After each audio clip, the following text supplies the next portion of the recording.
चलो, गाय को चारा तो डाल दिया मैंने। अब जल्दी से आंगन की सफाई कर देती हूँ। घर साफ रहेगा तो माँ जी भी खुश रहेंगी। मैं उन्हें आज कोई शिकायत का मौका नहीं दूंगी। सुबह सुबह मालती आंगन में झाड़ू लगा रही थी। तभी गली की तरफ से गांव की एक औरत गुजरती हुई आई। उसने मालती को देखा और रुक गई। अरे मालती बहन, कैसी हो तुम? घर पर सब कैसे हैं? सब ठीक तो है ना? हाँ बहन, मैं ठीक हूँ और भगवान की कृपा से घर पर भी सब ठीक है। औरत के जाते ही मालती की जेठानी कविता बाहर आई। उसने मालती को देखा और तुरंत भड़क गई। अरे ओ मालती, सुबह सुबह यहाँ पंचायत लग रही है क्या? काम छोड़कर औरतों से बतियाने का पूरा समय है, लेकिन घर के काम के लिए नहीं। अभी तक झाड़ू ही लगा रही है। रोज यही तमाशा रहता है। घर में किसी को नाश्ता चाहिए या नहीं, इसकी तुझे कोई फिक्र नहीं है क्या? दीदी, बस आंगन की थोड़ी सी सफाई बाकी है। अनाज भी साफ कर दिया है। मैं अभी बस अंदर जाकर नाश्ता बनाने ही वाली हूँ। तू रोज यही नाटक करती है। सुबह का सारा समय बर्बाद कर देती है। जब देखो तब कोई ना कोई काम अधूरा। ऐसा लगता है जैसे जानबूझकर हमें भूखा रखना चाहती है। नहीं दीदी, ऐसी कोई बात नहीं है। आप मुझे गलत समझ रही हैं। भला मैं क्यों आप लोगों को जानबूझकर भूखा रखूंगी? इसी बीच मालती और कविता की सास लीलावती बाहर आई। ये सुबह सुबह क्या शोर मचा रखा है तुम दोनों ने? पूरा मोहल्ला सुन रहा है। तुम दोनों को लड़ना ही है तो घर के अंदर लड़ो। यहाँ मोहल्ले में मेरी नाक मत कटवाओ। माँ जी, देखिए ना, सुबह सुबह काम छोड़कर गली की औरतों से बातें कर रही हैं। ये मालती अभी तक झाड़ू लगा रही है। नाश्ता बनने का कोई ठिकाना नहीं है। अरे, अभी तक झाड़ू ही लगा रही है? दिन चढ़ाया है। काम चोर कहीं की, बहुत फुर्सत है तुझे। घर का काम पड़ा है और तू गपशप कर रही है। माँ जी, बस 2 बातें हुई थी। मैं काम ही कर रही थी। बस थोड़ा सा काम बचा है, अभी अंदर जाकर नाश्ता बना देती हूँ। हर बात का जवाब है तेरे पास। जा अंदर जा और जो कहा है वो कर। यहाँ खड़ी होकर मेरा मुंह क्या देख रही है? वैसे मान जी, आज मेरा तो पकौड़े खाने का बहुत मन कर रहा है। बहुत दिन हो गया कुछ अच्छा सा खाए हुए। मालती तो कुछ ढंग का बनाती भी नहीं है। अरे हाँ बहू, आज तो पकौड़े बनने ही चाहिए। रुक जा, पहले नाश्ता कर लेते हैं, फिर इस गरीब की बेटी से पकौड़े भी बनवाएंगे। मालती चुपचाप बिना कुछ कहे अंदर चली गई। उसने चूल्हा जला लिया और नाश्ता बनाना शुरू कर दिया। थोड़ी देर में नाश्ता तैयार हो गया। मालती ने अपनी सास लीलावती और जेठानी कविता को नाश्ता निकाल कर दिया और खुद बैठक में पोछा लगाने लगी। सारा काम करने के बाद मालती नहाकर अपने कमरे में बैठकर नाश्ता खाने लगी। उसने 1-2 निवाला खाया, तभी अचानक लीलावती और कविता उसके कमरे में आ गईं। अरे बहू, तुम बाद में नाश्ता कर लेना। अभी जाओ, तुरंत प्याज के स्वादिष्ट पकौड़े बनाओ। आज गांव की औरतें आ रही हैं, सबके लिए बनाना है ढेर सारे पकौड़े और साथ में हरी चटनी भी। माँ जी, अभी तो आप दोनों ने नाश्ता करा है। मैं अभी नाश्ता खाकर फिर पकोड़े बना दूंगी। मैंने कल से कुछ नहीं खाया है। मुझे बहुत भूख लगी है। अरे बाप रे, देखो, अब तो ये हमारे खाने पर भी नजर लगा रही है। कितनी तेज जबान है इसकी। आज तक मैंने माँ जी के सामने ऊंची आवाज में बात तक नहीं की और ये तो सीधा मुंह पर इनकार कर रही है। अरे तेरी इतनी मजाल, तूने मुझे ना कहा। तेरी माँ ने तुझे सिखाया नहीं कि अपनी सास के साथ कैसे बात किया जाता है। आज तो तूने बदतमीजी की सारी हदें पार कर दी। अपनी सास को और ज्यादा गुस्सा दिलाकर कविता चालाकी से हंसने लगी। माँ जी, मैं आपसे हाथ जोड़कर माफी मांगती हूँ। मुझे माफ कर दीजिए। मेरा वो मतलब नहीं था। मैंने पकौड़े बनाने के लिए मना नहीं किया। बस मैंने ये कहा कि मैं नाश्ता करने के बाद बनाऊंगी। पर मैं अभी तुरंत जाके पकौड़े बनाती हूँ। नाश्ता बाद में कर लूंगी। ठीक है, अब जाओ पकौड़े जल्दी बनाओ। गांव की औरतें आने ही वाली हैं। मालती ने बड़े मेहनत से प्याज के ढेर सारे पकौड़े तैयार किए। साथ में उसने हरी चटनी भी पीसकर तैयार की। उसने गरम गरम पकौड़े थाली में सजाए और फिर बैठक में लेकर गई। गांव की औरतों के साथ लीलावती और कविता भी बैठकर गर्मा गर्म पकौड़े और चटनी खाने लगे। सारी औरतें बातें करने लगी, हंसी मजाक करने लगी। अरे वाह मालती बहन, तुम्हारे हाथों में तो जादू है। मैंने इतने स्वादिष्ट पकौड़े कभी नहीं खाए। तुम तो अन्नपूर्णा हो। तुम्हारा बहुत बहुत धन्यवाद बहन। आप लोग को पकौड़े अच्छे लगे तो बस मेरी मेहनत सफल हुई। मालती की तारीफ सुन कविता को बहुत जलन होने लगी। कुछ देर बाद रात हो गई। रात का खाना सबने खा लिया। फिर मालती कुएं के पास बैठकर बर्तन मांज रही थी। वहीं आंगन के एक कोने में लीलावती अपनी चारपाई पर बैठी थी और पास में ही कविता भी बैठी हुई थी। दोनों धीमी आवाज में बातें कर रही थी। माँ जी, मैं एक बात सोच रही थी। ये मालती रोज सुबह सुबह उठकर घर का सारा काम निपटा देती है, फिर दिन भर ऐसे ही खाली बैठी रहती है जैसे इस घर की महारानी हो। हाँ बहू, तुम बिल्कुल सही कह रही है। सारा काम जल्दी निपटाकर बाद में सारा दिन आराम करती है। तो क्यों ना माँ जी उसका ये खाली समय काम में लगाया जाए। हमारी गाय है ना, क्यों ना उसका दूध निकालकर गांव में मालती से बिचवा दें। अरे हाँ बहू, ये तो मैंने सोचा ही नहीं। हमारी गाय इतना अच्छा दूध देती है और हम यूं ही रहने देते हैं। माँ जी, मालती सुबह सुबह ही सारा घर का काम कर लेती है। उसके बाद उसी से गाय धोवाएंगे और फिर उसी को दूध बेचने भी भेजेंगे। कम से कम कुछ पैसे तो घर में आएंगे। बिल्कुल सही कहा। कल सुबह से ही ये काम उसी को सौंप देंगे। गाय का दूध भी वही निकालेगी और गली गली जाकर बेचेगी भी। मैं उसे अभी बुलाकर कह देती हूँ। मालती, तुमसे कुछ जरूरी बात करनी है। कल से तू गाय का दूध निकालेगी और गांव में बेचने जाएगी ताकि घर में कुछ पैसे आएं। तुम दोनों के पति शहर से कब लौटेंगे, अभी कुछ पता नहीं। घर में पैसों की जरूरत है, इसलिए तुम्हें ये काम करना होगा। माँ जी, पर मैं तो गांव में ज्यादा लोगों को जानती भी नहीं हूँ। मेरे लिए सारे नए नए घर हैं। मैं कैसे सबके यहाँ जाऊंगी। अरे वाह, अब ये नया बहाना शुरू। दूध बेचने में कौन सी पढ़ाई लगती है। मोहल्ले की औरतों से बतियाना आता है तो अब उनके घर जाकर हमारी गाय का दूध भी बेच ही सकती है तू। तो ठीक है बहू, तुम कल सवेरे घर का सारा काम निपटाकर गाय का दूध निकालकर बेचने जाना। ठीक है माँ जी, जैसा आप कहे मैं कल से इस नए काम की शुरुआत करूंगी। हे भगवान, मैंने माँ जी को हाँ तो कह दिया है, पर मुझे थोड़ा डर भी लग रहा है। पता नहीं क्या लिखा है मेरी किस्मत में। अब जल्दी सो जाती हूँ, सुबह जल्दी उठकर सारा काम निपटाना पड़ेगा। अगली सुबह 4 बजे भोर में अंधेरा अब भी पूरी तरह हटा भी नहीं था। मालती उठ गई। बिना किसी को जगाए उसने झाड़ू उठाई, आंगन साफ किया, फिर बैठक में झाड़ू लगाई। उसने पूरा घर साफ किया। तब तक सूरज निकल गया।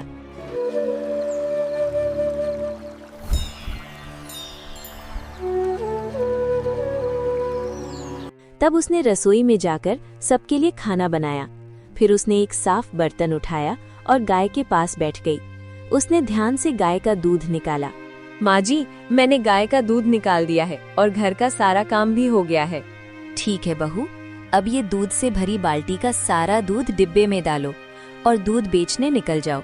आज पहला दिन है, अच्छे से काम करना, फिर घर आकर रात का खाना भी बनाना है तुम्हें। मालती ने दूध से भरा डब्बा उठाया और धीरे धीरे गांव की तरफ निकल पड़ी। उसके कदमों में डर भी था और उम्मीद भी। भगवान, आप मेरी मदद करना। आज मैं किसी को शिकायत का मौका नहीं दूंगी, बस शांति से दूध बेचकर घर लौटाऊंगी। वो रास्ते पर आगे बढ़ ही रही थी कि अचानक उसकी नजर सड़क किनारे बैठी एक गरीब औरत पर पड़ी। उस औरत के साथ 2 छोटे छोटे बच्चे थे। बच्चों के चेहरे मुरझाए हुए थे, आंखों में भूख साफ दिख रही थी। बहन, भगवान के लिए कुछ खाने को दे दो। मेरे बच्चे भूखे हैं। मैं बहुत गरीब हूँ। मैं लोगों के घर झाड़ू पोछा करती हूँ, फिर भी पेट भरने के लिए 2 वक्त की रोटी नहीं मिल पाती। औरत और उसके बच्चों की हालत देखकर मालती को दया आ गई। वो अपने मन में कहती है, दूध बेचकर पैसे तो मिल जाएंगे, लेकिन इन बच्चों को मैं भूखा नहीं देख सकती हूँ। थोड़ा दूध इन्हें दे देती हूँ। उसने डब्बे से दूध निकालकर एक घड़े में डालकर उस औरत को दे दिया। बहन, मेरे पास अभी कुछ खाने को तो नहीं है, पर तुम ये दूध रख लो, अपने बच्चों को पिला देना। उनका थोड़ा बहुत पेट तो भर ही जाएगा। बहन, भगवान तुम्हारा भला करे। तुम्हारे दिए इस दूध से आज मेरे बच्चों का पेट भर जाएगा। तुम्हारा बहुत बहुत धन्यवाद। ये सुनकर मालती के चेहरे पर मुस्कान आ गई। फिर वो वहां से आगे निकल गई। थोड़ी देर में मालती ने कुछ घरों में जाकर दूध बेचा। देखते ही देखते शाम हो गई, अंधेरा छाने लगा। मालती घर लौटी। उसके चेहरे पर थकान थी, फिर भी वो चुपचाप घर के काम में लग गई। अगले दिन फिर सुबह हुई।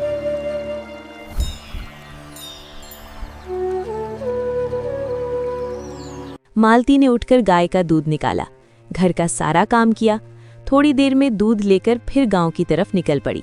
बहन, बहुत ही स्वादिष्ट दूध है तुम्हारी गाय का।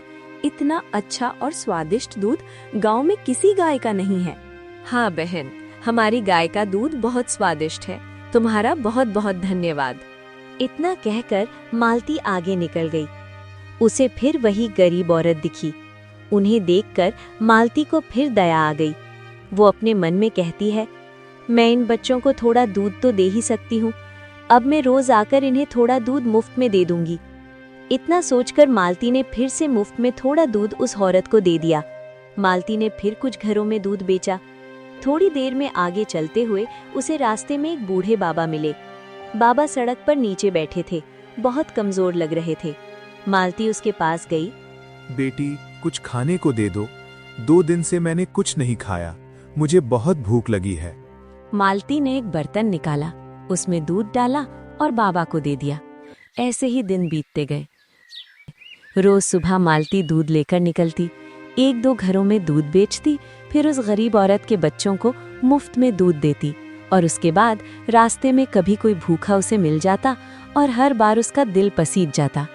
उसकी दयालुता के कारण आधा से ज्यादा दूध रोज मुफ्त में किसी न किसी को मिल जाता था। उधर घर में लीलावती और कविता खुश थीं कि मालती रोज दूध बेचने जाती है। उन्हें ये अंदाजा भी नहीं था कि मालती की अच्छाई धीरे धीरे कर्म की कहानी लिख रही है। देखते ही देखते पूरा 1 महीना बीत गया। एक दिन दोपहर को गांव की एक औरत लीलावती के आंगन में आकर बोली, अरे वाह काकी, आपकी बहू तो कमाल कर रही है। रोज डब्बा उठाकर पूरे गांव में दूध बेचती है। सुना है अच्छे पैसे कमा रही हैं। आपकी गाय का दूध भी बड़ा मीठा है। अरे हाँ हाँ, हमारी गाय का दूध तो है ही बढ़िया। कुछ देर में शाम ढल गई। थोड़ी देर बाद लीलावती और कविता बाहर आंगन में चौकी पर बैठकर बातें करने लगी। मां जी, आपसे एक जरूरी बात करनी थी। उस मालती को 1 महीना होने वाला है दूध बेचने जाते हुए। अब तक तो काफी पैसे इकट्ठा हो गए होंगे। आपको नहीं लगता कि अब आपको उससे पैसों के बारे में पूछना चाहिए? हाँ बहू, तुम बिल्कुल सही कह रही हो। मैंने अब तक उससे पैसों के बारे में पूछा ही नहीं। आज आते ही उससे पूरा हिसाब लेंगे। आखिर ये पैसा हमारा है। शाम ढलते ढलते मालती घर लौटी। चेहरा थका हुआ था, आंखों में डर साफ दिख रहा था। वो बैठक से होते हुए अपने कमरे में जा रही थी कि उसकी सास और जेठानी ने उसका रास्ता रोक लिया। अरे ओ महारानी, रुक रुक, यूं भागी भागी कहाँ जा रही है? क्यों रे मालती, 1 महीना हो गया दूध बेचते बेचते, अब तक तूने मुझे एक भी पैसे का हिसाब नहीं दिया। अब तो बहुत पैसे इकट्ठा हो गए होंगे। बता, अब पैसे कहाँ हैं? हाँ माँ जी, अब तो इसके पास अच्छी खासी रकम जमा हो गई होगी।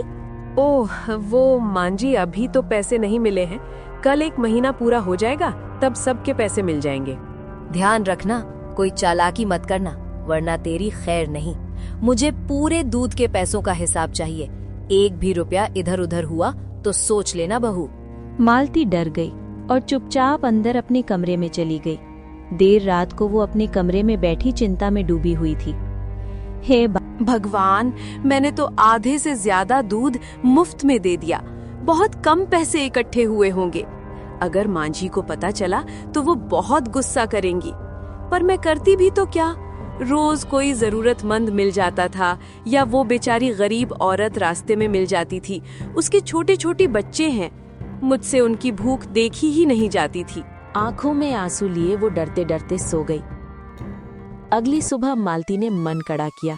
आज मैं बस उन बच्चों को थोड़ा दूध दे दूंगी, बाकी और किसी को भी मुफ्त में दूध नहीं दूंगी। आज जितना दूध है सब बेचूंगी। आज माँ जी को पैसों का हिसाब देना है। मालती ने बाल्टी भर की गाय का दूध निकाला। पूरा दिन वो घर घर जाकर दूध बेचती रही। उसकी सास के डर से उसने आज दूध मुफ्त में नहीं दिया, पर आज भी उस औरत के बच्चों के लिए उसने थोड़ा दूध दे ही दिया। शाम होते होते डब्बा खाली हो गया। अब रात हो गई थी। थकी हुई मालती नदी के किनारे जाकर बैठ गई। उसने थैली खोली और पैसे गिनने लगी। हे भगवान, ये तो बहुत कम पैसे इकट्ठा हुए। इन्हें लेकर मैं घर कैसे जाऊं? माँ जी को क्या मुंह दिखाऊं? मुझे बहुत डर लग रहा है। मैंने अपनी बेवकूफी के कारण सब गड़बड़ कर दी। अब भगवान ही जाने मेरा क्या होगा। इधर मालती चिंता में बैठी थी और उधर घर में लीलावती और कविता बेचैन थी। हाँ जी, इतनी रात हो गई पर वो मालती अभी तक घर नहीं आई। आखिर वो इतनी देर तक क्या कर रही है? रोज तो उसे इतनी देर ही नहीं होती थी, फिर आज क्यों? आज तो पूरे महीने के पैसे मिलने वाले थे। पता नहीं क्यों वो अभी तक घर नहीं आई है। कहीं वो पैसे लेकर भाग तो नहीं गई? मुझे भी यही लग रहा है, पैसे देकर उसकी नीयत खराब हो गई होगी। आने दो उसे, आज तो हम उसे छोड़ेंगे नहीं, बस एक बार वो घर तो आ जाए। लीलावती और कविता बहुत गुस्से में मालती का इंतजार कर रहे थे और दूसरी तरफ नदी किनारे बैठी मालती का दिल डर से कांप रहा था। रात बहुत ज्यादा हो चुकी थी। मालती नदी के किनारे बैठी सिसक सिसक कर रो रही थी। हे भगवान, मैंने किसी का बुरा नहीं चाहा, फिर मेरे साथ ही ऐसा क्यों हो रहा है? मैंने तो सोचा ही नहीं था कि रोज आधा दूध मुफ्त में बांटने से। मालती जोर जोर से रो रही थी। तभी अचानक नदी के पानी में हलचल हुई। मालती डरकर खड़ी हो गई। अचानक नदी के अंदर से एक सुंदर जलपरी बाहर आई। उसने चमकदार सुनहरे वस्त्र पहने थे। उसे देखकर मालती की सांस अटक गई। अरे आप कौन हो? क्या आप जलपरी हो? आप यहाँ कैसे आए? हे भगवान, ये क्या हो रहा है? डरो मत मालती, मैं जलपरी हूँ। मैं कोई बुरी शक्ति नहीं हूँ। मैं तो तुम्हारी मदद करने आई हूँ। तुम यहाँ बैठकर बहुत देर से रो रही हो, इसलिए तुम्हारी आवाज सुनकर मुझे आना ही पड़ा। मेरी मदद पर आप मेरी मदद कैसे कर सकती हो? मालती, तुम बहुत दयावान हो। तुम्हारे अच्छे कर्मों की गूंज नदी तक पहुंची है। मैं जानती हूँ तुम रोज कैसे भूखों की मदद करती हो, कैसे अपने दुख से ज्यादा दूसरों का दुख समझती हो। नहीं, मैं बिल्कुल भी अच्छी नहीं हूँ। मैं तो बहुत बेवकूफ औरत हूँ। अगर मैं अच्छी होती तो मेरी जिंदगी में इतना दर्द क्यों है? मालती, पहले तुम मुझे बताओ, तुम इतनी परेशान क्यों हो? अपने मन का बोझ हल्का करो। मेरी सास और मेरी जेठानी ने मुझे गाय का दूध बेचने भेजा, पर रोज रास्ते में कोई भूखा बच्चा मिल जाता, कोई बूढ़ा सहारे के लिए हाथ फैला देता। मुझसे मना नहीं किया जाता था। इसे ही दिन बीतते गए। मैं रोज आधा दूध मुफ्त में देकर आ जाती थी। अब 1 महीना हो गया है। आज मेरी सास और जेठानी मुझसे पैसे मांगने वाले थे और मेरे पास बहुत कम पैसे ही इकट्ठा हो पाए हैं। अब मुझे समझ नहीं आ रहा है मैं क्या करूं। मालती, तुमने जो किया वो बिल्कुल भी गलत नहीं था। ये सब तुमसे ईश्वर ने करवाया है। उन्होंने तुम्हारे हाथों से रोज जरूरतमंद लोगों की मदद करवाई, क्योंकि तुम दयावान हो, साफ दिल की हो। तुम्हारे दिल में दूसरों के लिए दया है। जलपरी ने अपने हाथों से एक मटका भरकर पानी निकाला और मटका मालती की तरफ बढ़ाते हुए बोली, मालती, अब तुम्हें डरने की कोई जरूरत नहीं है। ये पानी मेरे हाथों से भरा हुआ है। तुम्हें इसे अपने घर ले जाना और जहाँ तुम पैसे रखती हो वहीं इस मटके को रख देना। फिर इसे अगली सुबह देखना। कल जब तुम्हारी सास तुमसे पैसों का हिसाब मांगेगी तो वो तुम्हें नहीं डांटेगी। पर इस पानी से क्या होगा? सिर्फ पानी रखने से सब कैसे ठीक हो जाएगा? मालती, जो होगा वो तुम्हारे ही हित में होगा। और याद रखना, कल जो भी तुम्हें मिलेगा वो तुम्हारी मर्जी के बिना उसे कोई छू भी नहीं पाएगा। आपका बहुत बहुत धन्यवाद। मुझे आप पर पूरा विश्वास है। आज आपने मुझे नई उम्मीद दी है। अब जाओ मालती, अपने घर जाओ। कल का सूरज तुम्हारे लिए नया सवेरा लाएगा। मालती चुपचाप घर आई। वो अंदर गई तो देखा उसकी सास और जेठानी इंतजार करते करते सो गईं। वो सीधे अपने कमरे में गई और जलपरी के दिए हुए पानी से भरा मटका पेटी के ऊपर रख दिया, जहाँ वो पैसे रखती थी। उसके मन में डर भी था और एक अनजाना भरोसा भी। जलपरी में कहा था कि ये पानी पैसों की जगह पर रखना, इसीलिए मैंने इसे यहाँ रख दिया है। अब कल का इंतजार है बस। माँ जी मुझसे नाराज ना हो। थकी हुई मालती वहीं सो गई। वह लीलावती और कविता उठी और तुरंत की गुस्से में मालती के कमरे में गई। मालती को चैन से सोता देखकर दोनों का खून खौल गया। मां जी, जरा देखिए तो अभी तक ऐसे सो रही है जैसे इसे घर की कोई चिंता ही नहीं। कल पैसे देने थे और इसे कोई फर्क ही नहीं पड़ता। अरे ओ महारानी, उठ रे। आज मैं पैसों का हिसाब लेकर ही दम लूंगी। दोनों ने उसका चादर फेंक दिया और जोर जोर से चिल्लाने लगी। मालती घबराकर उठ बैठी। उसकी आंखों में डर साफ दिख रहा था। क्यों रे, हमारी नींद उड़ा के तू अभी तक चैन से सो रही है? मेरे पैसे कहाँ हैं? जल्दी बता। मुझे माफ कर दीजिए माँ जी, कल घर आने में देरी हो गई। वो पैसे वहाँ उस पेटी में रखे हैं।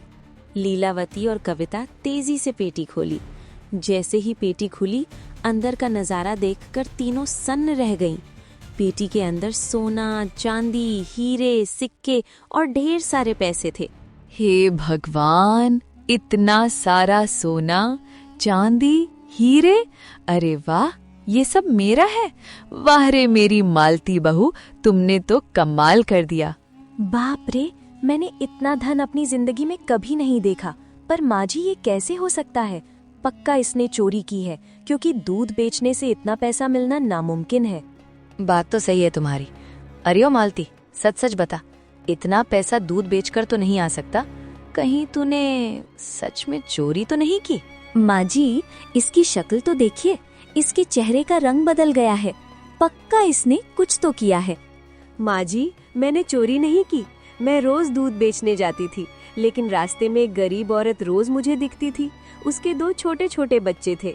मुझे उनकी हालत देखकर दया आ जाती थी और मैं रोज मुफ्त में उसे आधा दूध दे आती थी। इसीलिए कल मुझे दूध के हिसाब के पैसे बहुत कम मिले। कल रात में डर के मारे नदी के किनारे रो रही थी, तभी एक जलपरी आई। उसने मुझे एक मटके में पानी दिया और कहा कि जहाँ पैसे रखती हूँ वहाँ रख देना। ये सब चमत्कार उसी पानी से हुआ है। मान जी, अगर जलपरी मालती को मटका दे सकती है तो हमें क्यों नहीं? चलो ना मान जी, हम भी चलते हैं। सही कह रही हो तुम। अब हम भी नदी के किनारे चलेंगे, रोएंगे, गिड़गिड़ाएंगे, फिर जलपरी हमें भी मटका दे ही देगी।